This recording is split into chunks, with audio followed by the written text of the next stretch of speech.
بتؤمن بالحظ ومستني الفرج ينزلك من السما؟ طب هقولك على حاجة هتغير فكرتك تماما عن الحظ. أجدادنا المصريين القدماء اللي بنوا أعظم حضارة على وجه الأرض ما كانش عندهم إله الحظ اللي احنا فاكرينه في دماغنا ده.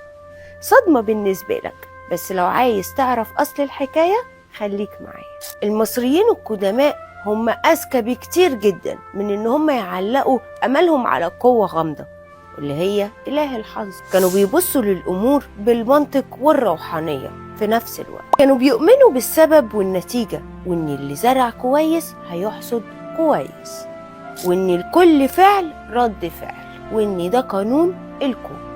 كانوا بيعتقدوا إن النوايا الحسنة بتجلب البركة، والقلب النظيف بيجلب الخير لصاحبه. مفيش حضارة اتبنت بالتمني، كانوا بيشتغلوا بجد وبإتقان، وده في حد ذاته كان بيفتح ليهم أبواب الرزق والنجاح. صحيح ما كانش فيه عندهم إله الحظ بالمعنى يعني، بس كان عندهم الإله اللي ممكن بيتفائلوا بيه. وكمان تخيل إن في بعض النصوص القديمة بيقولوا إن المصريين إن بيعتبروا سوء الحظ ده نتيجة للخلل الكوني، أو نتيجة لأفعال مش كويسة شخص عملها. يعني الحظ السيء مش قضاء وقدر وخلاص، لا، ده ناتج. في النهاية كلمة حظ عند المصريين القدماء كانت مفهوم أعمق بكتير جدا من مجرد صدفة.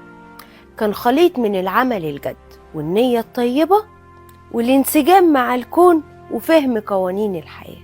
قولولي في التعليقات عاوزين تعرفوا ايه كمان من أسرار المصريين القدماء.